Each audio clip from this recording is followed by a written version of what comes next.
Locally sourcing their ingredients is working so well for the Watershed Cafe that they have hopes of an expansion in the near future.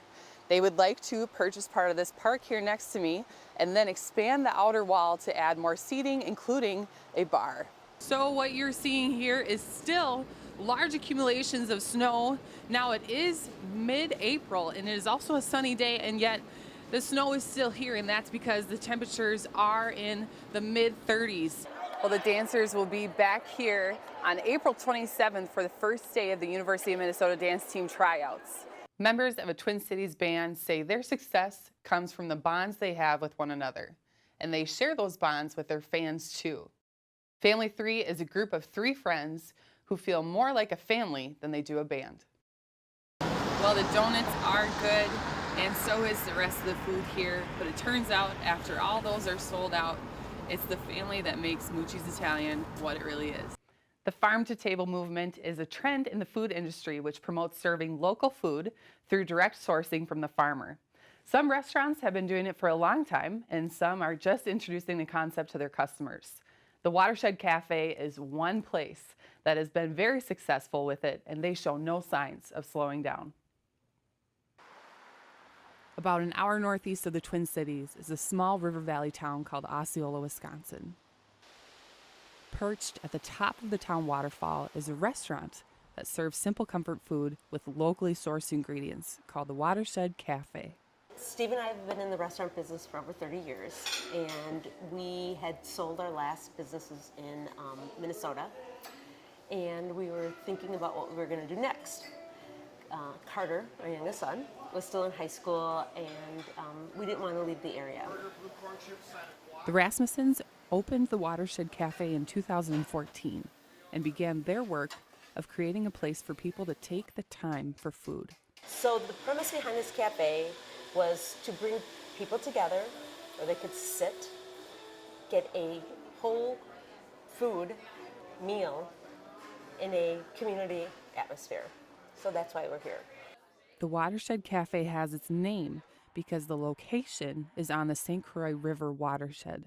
A watershed is an area of land that contains creeks, streams, rivers, and lakes that flow into a larger body of water.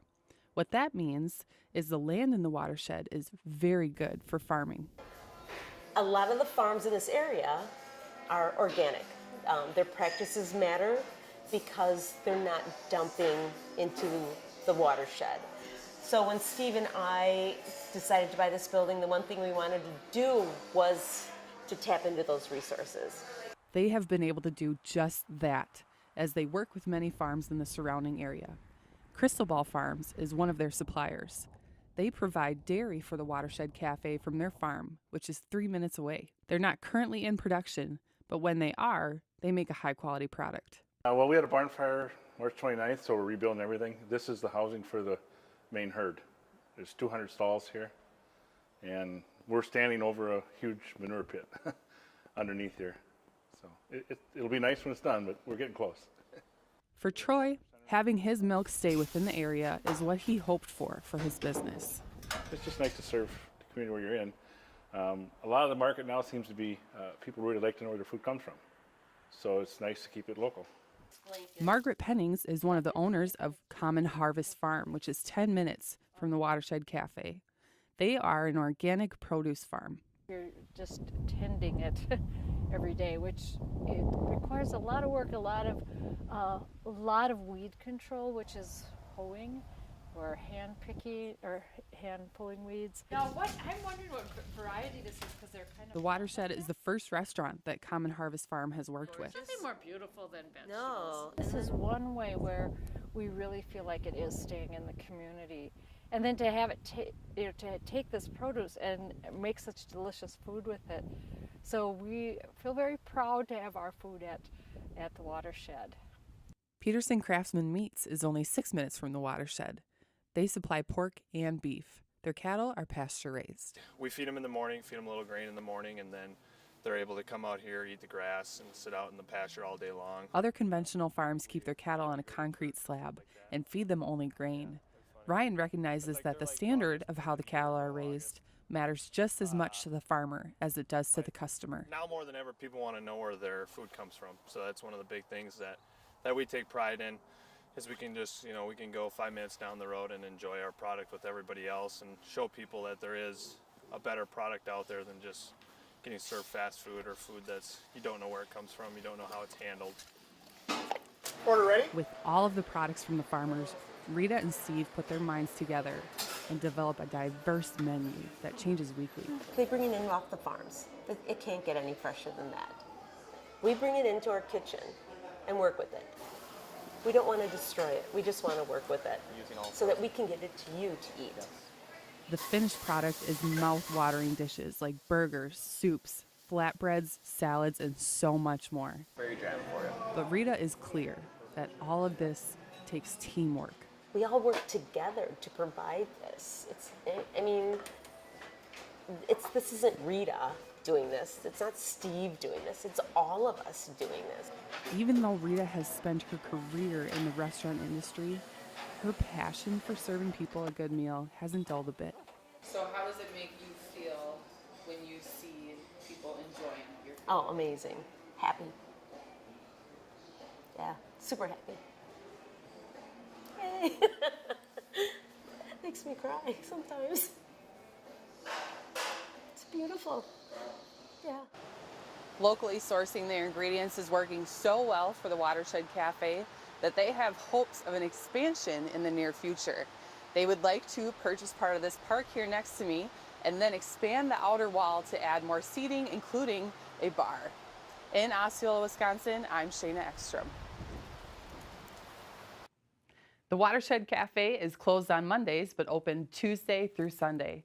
For more information on all the other farms the Watershed works with to provide additional items like coffee, tea, bread, eggs, cheese, and much more, visit www.thewatershedcafe.com. The University of Minnesota dance team hosted its annual college prep clinic on March 9th at Amatory Pavilion. I think this clinic is a really good way to get exposure to the coaches. The biggest thing that we like about this clinic is that it prepares you for the tryouts. Participants work through skills and learn routines from the current dance team members and coaches. They're super inspiring, and so being like in their presence and getting taught by them, it's like really something special, and it pushes you. I really like how helpful all the girls were. They were going around to everyone, not just staying in one general section, and I got feedback a lot of times today. The clinic has been running for more than 14 years. Some of the current dance team members and coaches came to the clinic when they were young dancers. Well, I started coming like in the beginning of high school. I wanted to dip my toes in the water, see what it was all about and everything. Cool, ready? From the top, we'll go slow and then we'll go a little faster. 1, 2, 3. I thought it prepared me well because it gives you some skills to work on in like the couple, like a month and a half right before the tryouts. By the way, the pressure is high because the Minnesota dance team has won 18 national championships. Each year we want to make sure that we're setting the bar for any university dance team, and I think that that's why we've had the legacy that we've had, and we've had the success because we keep trying to raise the bar. Well, the dancers will be back here on April 27th for the first day of the University of Minnesota dance team tryouts. Shaina Ekstrom, University Report.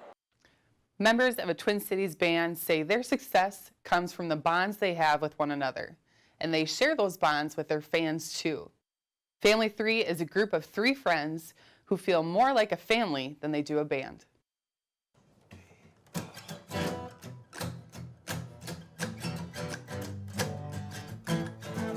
Family 3 formed in 2012 at a Bible camp in Wisconsin. Tony and Taylor had already been playing together since middle school. They asked Tani to join them in leading worship for the camp. Tani agreed, but not before making a phone call first. I called my dad and because he works with me at yeah, Open Door. He was your boss. Yep. So I made sure that you weren't creepy. And then I said, yeah.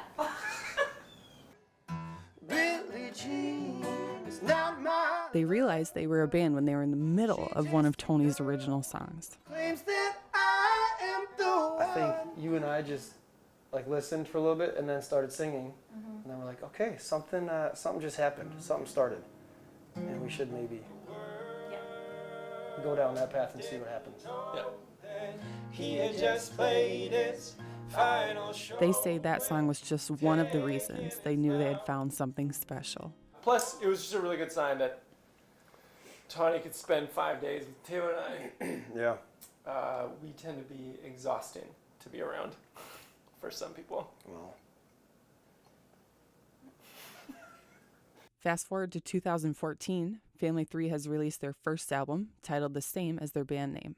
And now, in 2018, they're still working on their second album. We will have a second one. Yeah, at some point.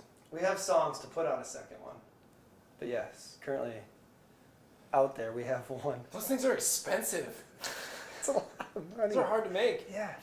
And you have to like write songs for it. And yeah. Man, just the struggle is real. Who writes the songs? Tony. Tony writes our songs. And memories keep on turning in the rhythm of the road. Family 3 plays a genre they call blindy soul. A combination of blues, indie, soul, and folk. Yeah. So like we don't really know what any of those genres mean, or like how to define them separately. So I figure why not just throw them all together and call it music. But there's really not a genre that they can't do. I need it. When I was 13, I had my first love. There was nobody that compared to my baby, and nobody came between us who could ever come above. That's the only one he knows. The 3 little old ladies sitting out there. Oh! In all seriousness, their music is a way to connect with people. So often it's people we don't even know that just kind of randomly show up at a show, and they're like, man, something happened tonight. I don't know what it was, but you triggered this emotion in me, or there is this lyric that caught me. And we've just noticed the family is expanding.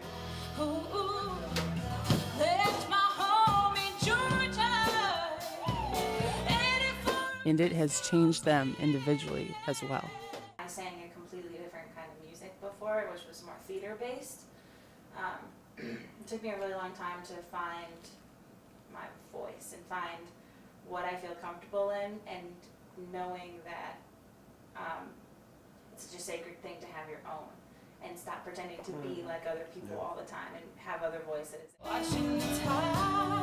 Growing with these guys for the past 6 years has felt like we got to start our own thing, and it was so organic from the beginning. It was just like it just worked. There is one thing about Family 3 that isn't like a typical family. They don't often disagree, but when they do, it's about simple things. Is it the last day of the fair? Second to last or last day, I don't remember. That sounds right. Sunday. Yeah, which I think was the last day of the fair. So then we got to perform. Monday's the last day. You're the last day. We got a state fair at which they won the amateur talent contest in 2015. I think I got down on my knees to receive the trophy. You did. You did do that. Which, speaking of the trophy, this is what's left of it. It's not the original one. I mean, it is the original one. It's just not what it originally looked like. It had a moment with a baseball bat. It was probably about this tall. Our friend when Sonia they handed it to us.